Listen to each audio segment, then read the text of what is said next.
And we are live. Hello, everybody, and welcome to Forever Rugby on Forever Sports. And the All Blacks team has been announced for the Rugby World Cup Final. There it is, ladies and gentlemen. That is the team, the 23, that will take on the Boks this weekend to be named, or to try and be named, a record 4th World Cup champion.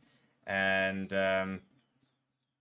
it's a good side. It's a very, very good side. It's a side that is pretty expected. I don't think there are any surprises really in this 23. I think it's all pretty much what we expected, and they stuck to their guns, much like the Boks have, which is good to see. You know, they're not. Yeah, neither side have really kind of sort of experimented and decided, well, we need to do something special. I mean, yeah, the Boks had named a 7-1 squad split, so you know you could argue that obviously is something quite a bit different, but technically did it last time they played against the All Blacks. It's the third time they're doing Punyware, so it's not just like this is the first time we've ever seen a 7-1 split from the Boks. So yeah, in that perspective, you know, it's two teams who have decided, well, we know what our strengths are, we know how we're going to get the best out of it.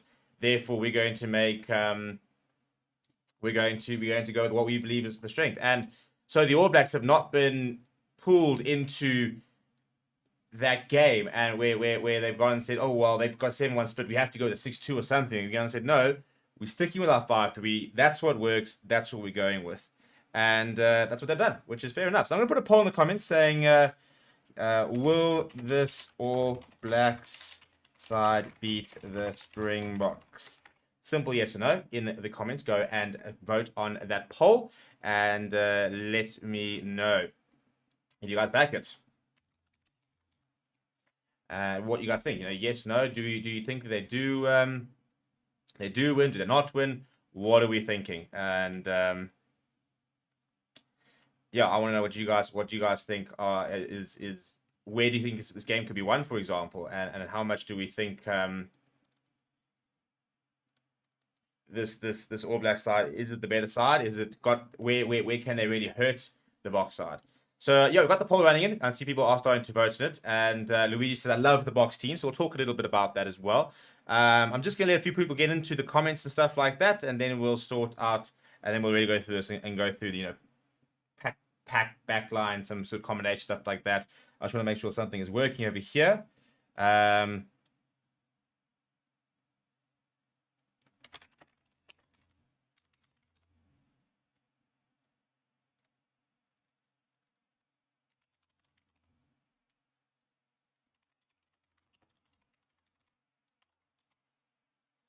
So yeah, so let me know what you think of the side. I think that it's very expected, and I think that one of the significant change that they've only made two changes really to 23. One is a switch between Brody Metallic and Sam Whitelock onto the bench, and the other is the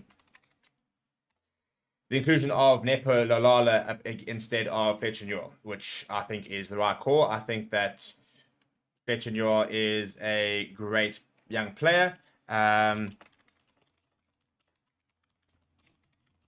I do think that against a rampant Oxen chair, I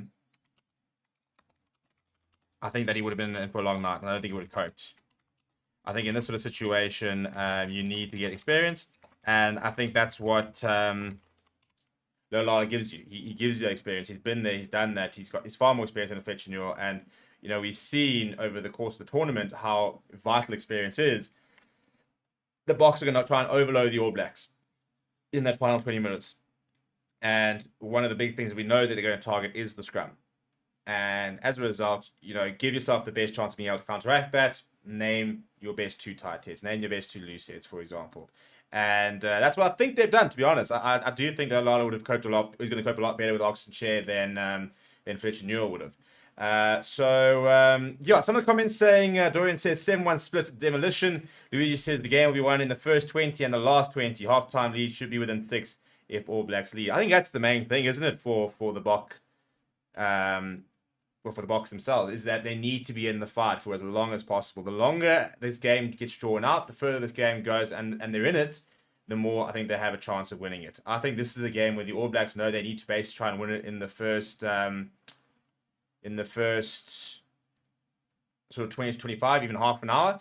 And I think the Boks know that if they don't do that, as the game goes on, as they can start to deploy their bomb squad and the 7-1 split, so will their dominance increase, and so will their chance of winning get infinitely higher. So it's a very interesting game in that I think that it's really going to ebb and flow, and it's going to be almost broken into quarters. The first 20, second 20, first 20 after half time, the last 20.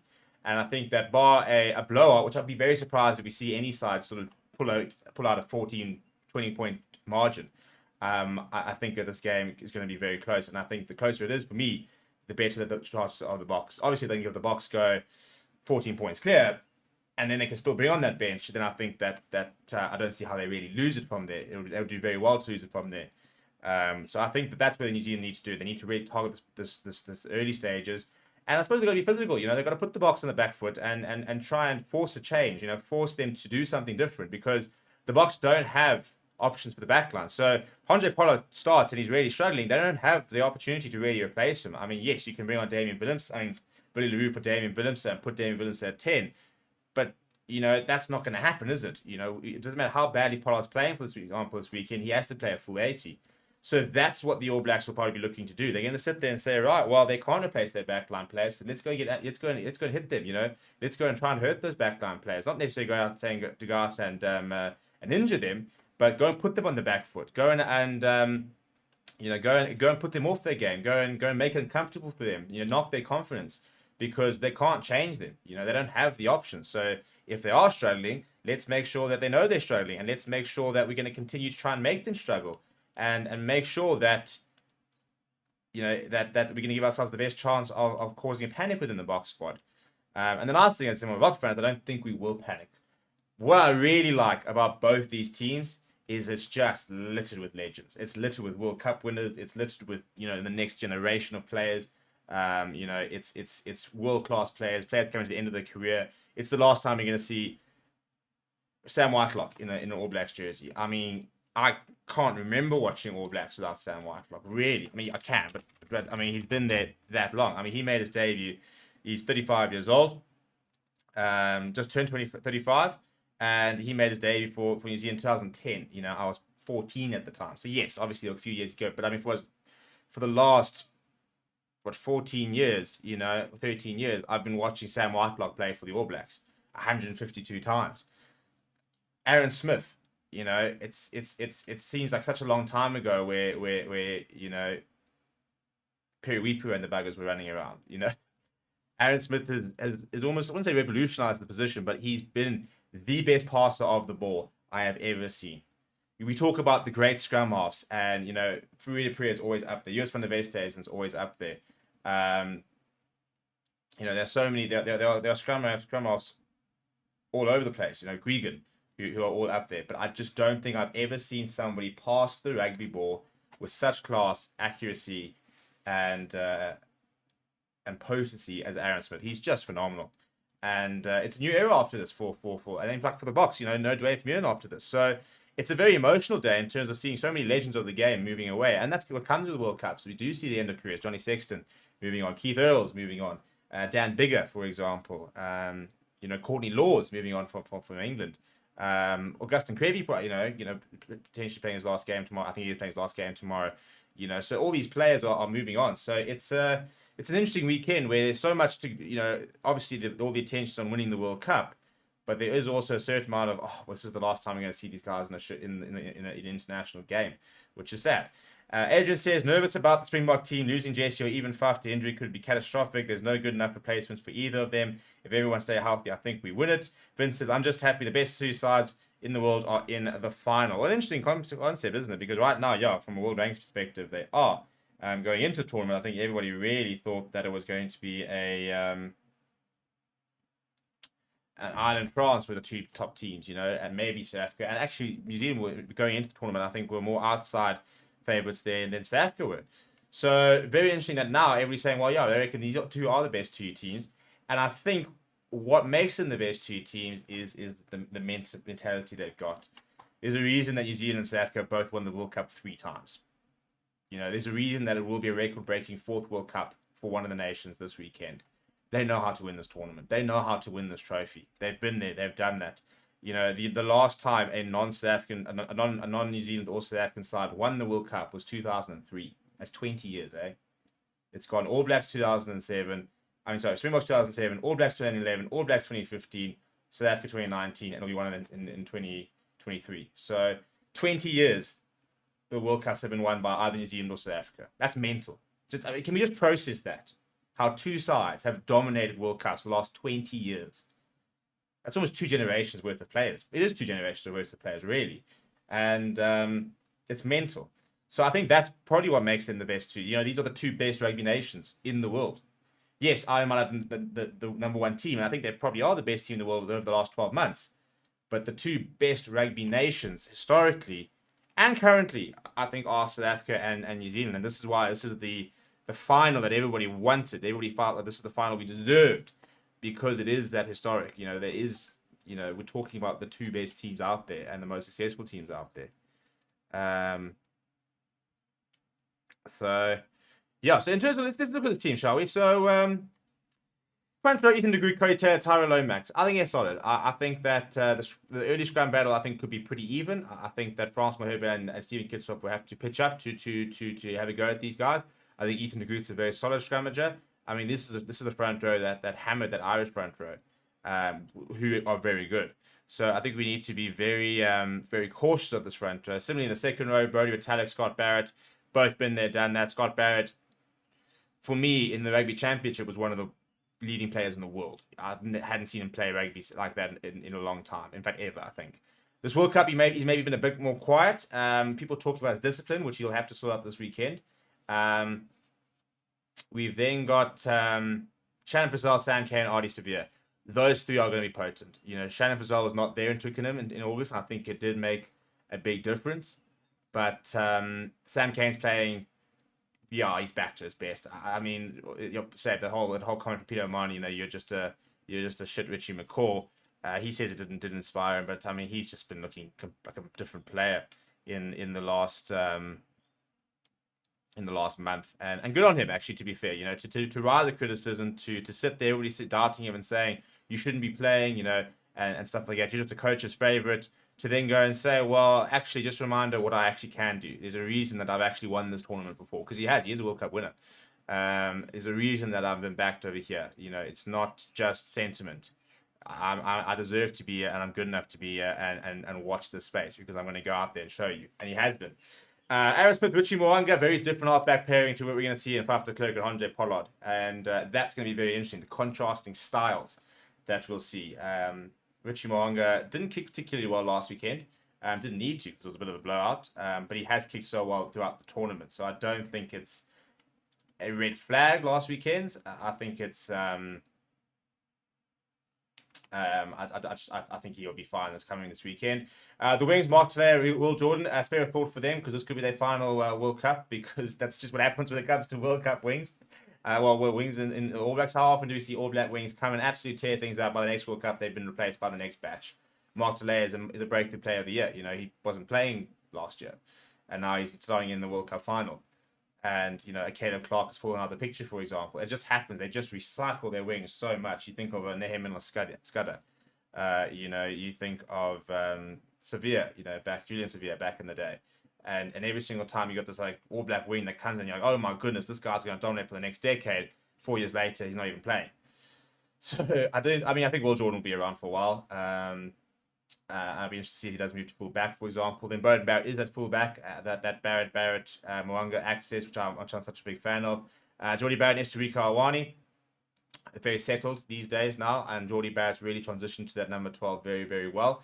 The bench is obviously the interesting thing, isn't it? It's the fact that they've gone with a 5-3 split. They've not fallen into the trap of responding to the box. They said, no, we're going to go with the 5-3 split. They probably were expecting a 6-2 split. I think they were probably quite surprised by the 7-1, to be perfectly honest. I'd be very surprised if they were planning for a 7-1 split. So the bench is Samasoni Takawau, nice, big, literally quite a big player. Samati Williams, real breakthrough player of the year nominee today. And Nepolo Alala, who replaces Fletcher Neal, which is the right call from them. Then Sam Whitelock, Dalton Papali'i, Finley Christie, Damien McKenzie, Anton Leonard-Brown. Players that scare me off that bench. Sam Whitelock, Damien McKenzie, maybe Takawau to a certain degree, and Dalton Papali'i is playing good rugby. I don't think Anton Leonard-Brown scares me when he comes on. He's a great player, but I don't think he scares me more than a Rico Ioane, for example. I don't think, we don't sit there going, oh my goodness, coming on, things aren't going to change. Things could actually get better. Whereas I think Sam Whitelock coming off the bench, we've seen how clutch of a player he is. Dane McKenzie's just that point of difference. He just does things others can't. And that scares me. That makes me nervous, because if he pitches up on the day, he can cause havoc. And so, yeah, that's it. It's interesting when you look at players off the bench, which players scare you. And yeah, I don't think not much of that bench scares me, but they're solid players. It's a much better bench than, for example, I mean, when we played against them in Twickenham, and no offense to the players, but when you got Tupou Vai and you got Josh Lord, for example, and stuff, you sat there going, not quite the same quality. It's just a different standard. So it's much better for me with simply Simon Whitelock, Dalton Papali'i. I think they're just different class to the other two. So it's a much better bench than Twickenham. I still don't think it's a phenomenal bench. So I do think that the majority of this All Blacks work needs to be done in that starting 15. And then that's that first half. So let's go to comments saying, Dahir says, I hope Will Jordan doesn't score a try. Fidesz Stroke says, watch out for Mark Telaire. For how long have we said the rankings doesn't mean anything? Yeah, look, I mean, a lot of people, don't look at them and stuff like that. We obviously look at them on a week-to-week basis. I almost kind of look at them to see how accurate they sometimes are and how inaccurate sometimes they are. Because sometimes I do think they reflect the world order. And sometimes I do think, you look at them and you go, yeah, that's pretty much about right. And I think what we've seen is, when New Zealand, South Africa, Ireland, and France are the top four, and there's quite a lot of space between them, they were quite clearly the top team in the world, top four teams in the world. And so in that instance, it very much did reflect very accurately what the best teams were.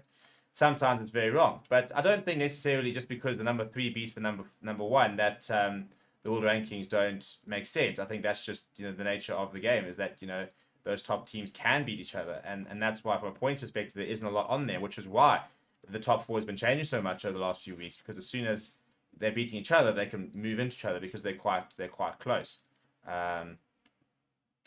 So yeah, other comments saying, Rod says, Box need to maintain the number 1 ranking over the pressure. Luigi says, I don't know why I'm not feeling nervous about the game, at least not the same as against France or England. Rod saying, anyone can beat Ireland in a quarterfinal. Argentina suck. I wouldn't say Argentina suck. They beat New Zealand in Christchurch last year.